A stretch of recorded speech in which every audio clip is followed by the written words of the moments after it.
قاری محمد طیب قاسمی کے YouTube channel کو سبسکرائب کیجئے اور امن کے پیغام کو پھیلانے میں ہماری مدد کیجئے اور نیچے دیے گئے ہوئے بیل آئیکن کو کلک کریں تاکہ ہر آنے والی نئی ویڈیو آپ کو براہ راست مل سکے۔ اگر تم کسی کے لیے پسند کرتے ہو کہ تم پسند کرتے ہو کہ کسی اور کے لیے تم غیبت کرو، تم کسی کی برائی کرو، پھر یہ بھی تم پسند کرو کہ لوگ تمہارے بارے میں بھی پھر بات کریں۔ حالانکہ انسان خوش ہوتا ہے جب وہ کسی اور کی بات کرتا ہے، لیکن جب اس کے بارے میں بات کی جائے تو پھر انسان بلبلا اٹھتا ہے، تڑپتا ہے۔ جیسے میں نے پچھلے جمعے بات کی تھی، کسی کو پتہ چل جائے کہ اگر اس کے بارے میں کسی نے بات کی ہے تو وہ کتنا پریشان ہو جاتا ہے۔ میرے بارے میں کوئی بات ہو گئی، فلاں ہو گیا، فلاں ہو گیا، لیکن میں نے کہا کہ جس سٹیج پہ ہم بیٹھے ہیں، علماء جس جگہ پہ بیٹھے ہیں، اساتذہ کرام جس جگہ پہ بیٹھے ہیں، ان کے خلاف کتنی روز باتیں آتی ہیں، لیکن بزرگوں کا طریقہ یہی ہوتا ہے، علماء کا طریقہ یہی ہوتا ہے، استادوں کا نصیحت ان کو یہی ہوتی ہے کہ ایک کان سے سن کے دوسرے کان سے نکال دو،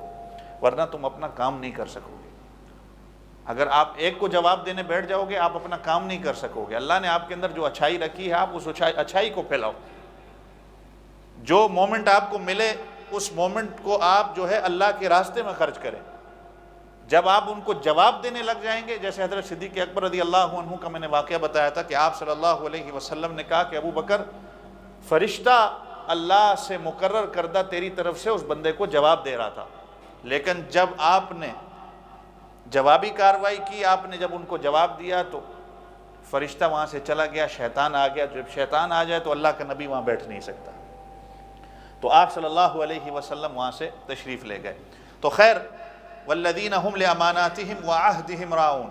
اللہ مومنین کی صفت بتا رہے ہیں کہ مومنین کی صفت جو امانت کا پاس رکھتے ہیں، امانت کی پاسداری کرتے ہیں، عہد پورا کرتے ہیں، وعدہ جب کسی کے ساتھ کرتے ہیں تو اس وعدے کو پورا کرتے ہیں۔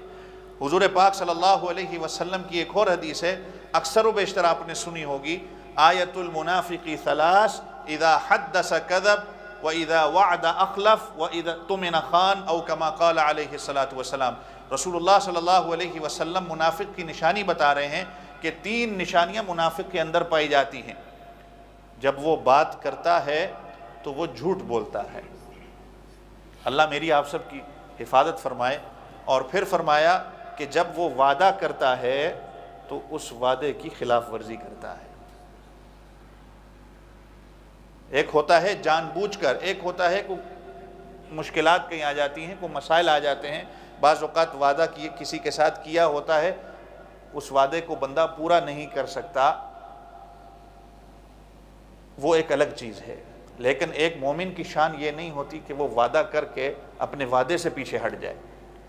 اور پھر یہ دو باتیں آ رہی ہیں جو اس آیت کریمہ میں ہیں، لِأَمَانَاتِهِمْ وَعَهْدِهِمْ رَاعُونَ۔ اور حدیث پاک میں بھی حضور پاک صلی اللہ علیہ وسلم یہی کہہ رہے ہیں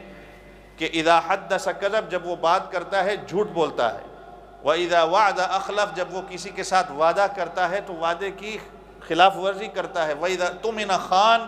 اور جب اس کو کوئی امانت دی جائے تو اس امانت کے اندر کیا کرتا ہے؟ خیانت کرتا ہے۔ وہ چاہے کسی طریقے کی بھی امانت ہو، جب یہ چیزیں کسی کے اندر آ جاتی ہیں تو اس کا مطلب یہ ہوتا ہے کہ وہ مومنین کی جو صفت اللہ کہہ رہے ہیں کہ مومنین کی صفت قد افلح المؤمنون سے چلتی چلتی جو اللہ نے ساری بیان کی، والذین هم لاماناتہم وعہدہم راعون، کامل مومن، فلاح پانے والا مومن وہ ہے کہ جو وعدے کا پورا کرنے والا ہے اور وہ جو اپنی امانتوں کا پاس رکھنے والا ہے۔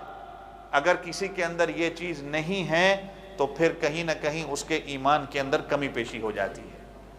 اب حضور پاک صلی اللہ علیہ وسلم نبوت سے پہلے، آپ حضور پاک صلی اللہ علیہ وسلم کی سیرت سے آپ سارے واقف ہیں، آپ صلی اللہ علیہ وسلم کو کس لقب سے پکارا جاتا تھا؟ صادق اور امین۔ اب حضور پاک صلی اللہ علیہ وسلم کو جب حکم آتا ہے کہ آپ نے مدینہ کی طرف ہجرت کرنی ہے، آپ صلی اللہ علیہ وسلم مدینہ کی ہجرت کے لیے جب نکلتے ہیں تو کس چیز کو حضور صلی اللہ علیہ وسلم کو ایک تکلیف کون سی ہوتی ہے؟ کہیں کہ میں مدینہ چلا گیا تو لوگوں کی امانتیں جو میرے پاس ہیں، کہ ان کو کئی امانتیں جو ان کو دینی ہیں وہ نہ اگر ان کو ملیں تو مشکلات ہو جائیں گی۔ قرآن بھی کہہ رہا ہے ان اللہ یأمرکم ان تؤدوا الامانات الی اہلھا، کہ امانت کے جو مستحق ہیں، جو ان کے حقدار ہیں، ان طرف ان کی امانتیں پہنچائی جائیں۔ اب حضور پاک صلی اللہ علیہ وسلم کو مدینہ پہنچنا ہے۔ آپ سوچیں ذرا، ذہن میں اپنے دل میں یہ کبھی بات سوچیں کہ کفار نے حضور پاک صلی اللہ علیہ وسلم کا کھانا پینا بند کیا، کتنی تکلیفات حضور پاک صلی اللہ علیہ وسلم پہ آئیں، کتنا ظلم حضور پاک صلی اللہ علیہ وسلم اور صحابہ پہ ہوا، لیکن حضور پاک صلی اللہ علیہ وسلم بغیر امانتوں کو واپس کیے آپ صلی اللہ علیہ وسلم تو گئے، لیکن حضرت علی رضی اللہ عنہ سے کیا کہا کہ میرے بستر پر تم لیٹ جاؤ اور تم مدینے تب آنا جب تم لوگوں کو ان کی امانتیں واپس کر دو گے۔